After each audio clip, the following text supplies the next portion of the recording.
Hello বন্ধুরা, শেফমিতি channel থেকে তোমাদের স্বাগত। আশা করছি তোমরা ভালো আছো, আমিও বেশ ভালো আছি। তো বন্ধুরা, আজকে আমি বাচ্চাদের জন্য একটা রেসিপি নিয়ে আসছি। এটা অবশ্যই বাচ্চাদের খুব পছন্দের খাবার।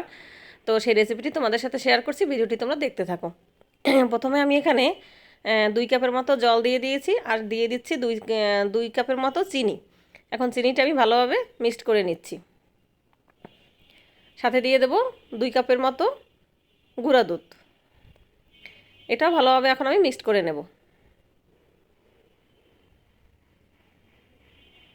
ভালোভাবে কিন্তু সব কিছু মিক্সড করতে হবে। এবার এখানে আমি দিয়ে দিচ্ছি 6টার মতো ডিম।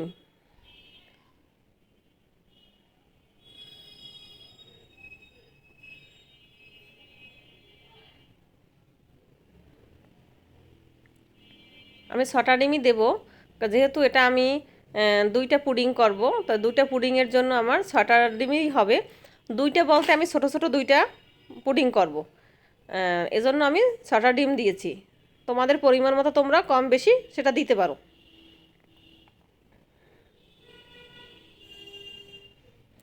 আবার ভালোভাবে সব কিছু মিক্সড করে নিচ্ছি। এই ব্যাটারটা কিন্তু আসলে খুব ভালোভাবে মিক্সড করতে হবে। এটা কিন্তু ভালোভাবে মিক্স না করলে জিনিসটা কিন্তু একদমই কিন্তু সফট হবে না, আর এটা ভালোও হবে না। এই ব্যাটারটার উপরে কিন্তু সব কিছু নির্ভর করে।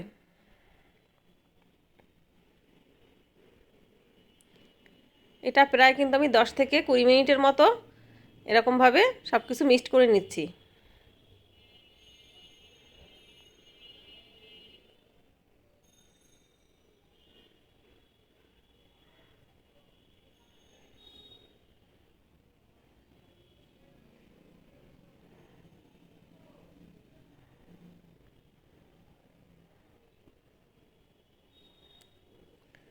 তো বন্ধুরা, এটা যখন যাতে একটা কাঁচা ডিমের যাতে গন্ধ আসতে না পারে, সেটার জন্য আমি একটা ভ্যানিলা এসেন্স ব্যবহার করছি।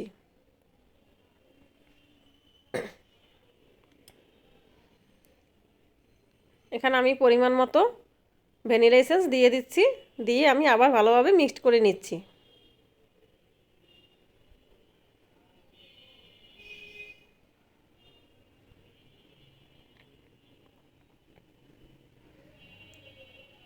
আমার সব কিছু কিন্তু মিক্সড করা হয়ে গেছে। এবার চুলায় আমি একটি প্যান বসিয়ে নিয়েছি, এটার ভিতরে দিয়ে দিচ্ছি চিনি। এটা দিয়ে আমি একটি ক্যারামেল তৈরি করব।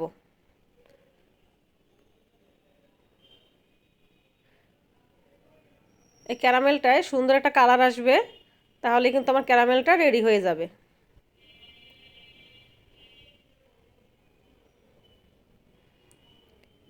আমি মূলত এই পাত্রটার ভিতরেই পুডিংটা করব, যার জন্য আমি এটার ভিতরেই ক্যারামেল তৈরি করে নিচ্ছি। তো দেখো বন্ধুরা, আমার ক্যারামেলের কালার কিন্তু হয়ে গেছে। কত সুন্দর একটা কালার আসছে। এবার ব্যাটারটা আমি এই ক্যারামেলের উপরে দিয়ে দেব।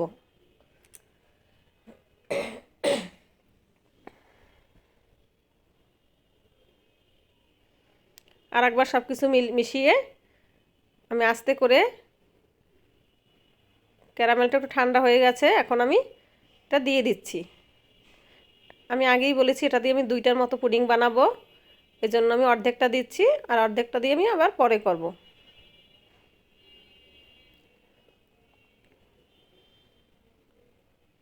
এবার চুলায় একটি আমি কড়াই বসিয়ে দিয়েছি, আর গরম জল জল দিয়ে দিয়েছি। জলটা আমার ফুটে উঠছে। একটি লোহার স্টিক বসিয়ে দিয়েছি।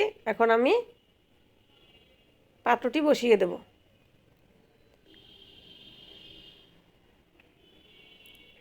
একটি প্লেট দিয়ে আমি ঢেকে দেব।